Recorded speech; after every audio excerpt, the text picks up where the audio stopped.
Assalamualaikum warahmatullahi wabarakatuh. Hai semuanya, bertemu lagi dengan Ibu Novi Suandani MPD. Dan di pertemuan kita kali ini kita akan membahas tentang komponen komunikasi. Ada apa aja sih komponen komunikasi itu? Oke, langsung saja kita bahas. Yang pertama, pastinya harus ada seorang komunikator atau sender atau si penyampai pesan itu sendiri. Ya, karena gimana bisa mau ada pesan kalau nggak ada si penyampai pesannya ya atau komunikatornya. Ya, komunikator ini tugasnya mulai dari merumuskan, menyampaikan, dan memastikan pesan itu diterima oleh si komunikan atau si penerima pesan. Contohnya ya, misalnya seorang guru yang menyampaikan materi kepada siswanya. Guru itu adalah komunikator. Oke, yang kedua yaitu pesan itu sendiri atau message. Pesan ini adalah informasi yang disampaikan oleh si komunikator tadi atau sender. Pesan ini bisa berupa opini, ide, instruksi, atau bahkan emosi. Contohnya ya, dari materi yang tadi yang disampaikan oleh guru, pesannya adalah penjelasan tentang marketing misalnya. Nah, itu adalah isi dari pesan yang disampaikan. Lalu yang ketiga berikutnya adalah komunikator atau receiver atau si penerima pesan, yaitu orang atau pihak yang akan menerima pesan yang disampaikan oleh si penyampai pesan atau si komunikator tadi. Ya, komunikan ini bertanggung jawab untuk memahami, menafsirkan, dan memberikan respon kepada komunikator atas pesan yang telah diterimanya.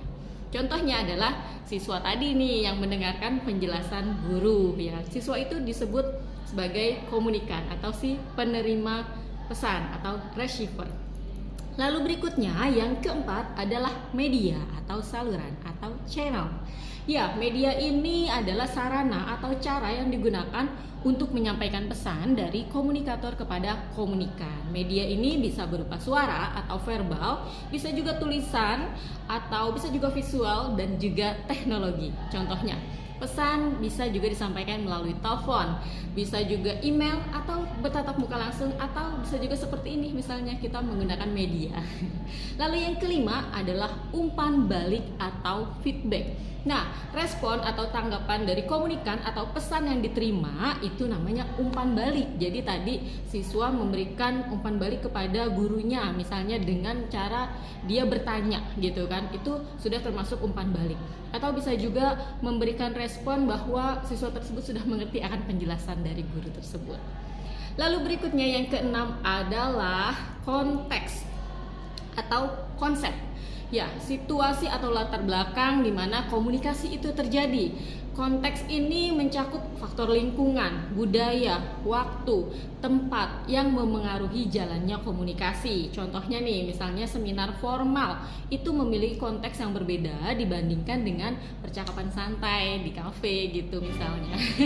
Lalu yang ketujuh adalah encoding atau pengkodean. Proses di mana komunikator mengubah ide atau gagasan menjadi sebuah simbol, kata, atau tindakan yang dapat dipahami oleh komunikan. Contohnya, seorang pemimpin biasanya kalau lagi memimpin rapat tuh menyampaikan hasil atau strategi bisnisnya melalui sebuah diagram. Nah, itu adalah contohnya. Lalu berikutnya ada decoding atau penerjemahan. Proses di mana komunikan menerjemahkan pesan yang diterima menjadi pemahaman yang bermakna. Contohnya adalah mendengarkan penjelasan guru dan memahaminya dalam konteks pelajaran. Itu adalah decoding atau penerjemahan. Lalu selanjutnya adalah yang ke-9, gangguan atau noise. Faktor yang menghambat atau mengganggu penyampaian pesan. Gangguan ini bisa berupa fisik atau kebisingan ya, kalau kita lagi ngobrol di tempat umum di jalan raya itu noise banget ya kan. Lalu bisa juga berupa psikologis atau emosi, sedang tidak baik-baik saja biasanya agak kurang memahami tuh apa yang sedang disampaikan oleh lawan bicara kita. Atau biasanya juga secara teknis, misalnya bisa via telepon gitu, kalau lagi teleponan sinyalnya buruk, cuaca lagi buruk ya, itu juga merupakan noise atau yang sesuatu yang mengganggu komunikasi ya. Lalu berikutnya yang ke-10, tentu saja harus ada tujuan atau purpose. Setiap komunikasi memiliki tujuan tertentu, seperti menyampaikan informasi, memengaruhi, menghibur, atau bahkan membangun hubungan. Contohnya adalah memberi arahan kerja kepada karyawan untuk mencapai target tertentu. Ya, jadi itu adalah tujuan perusahaan atau tujuan si pimpinan.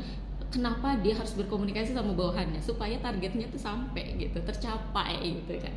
Nah, selanjutnya terakhir dari pertemuan kita adalah kesimpulan dari materi kita hari ini, ya, bahwa komponen-komponen ini saling berkaitan dan menciptakan proses komunikasi yang efektif.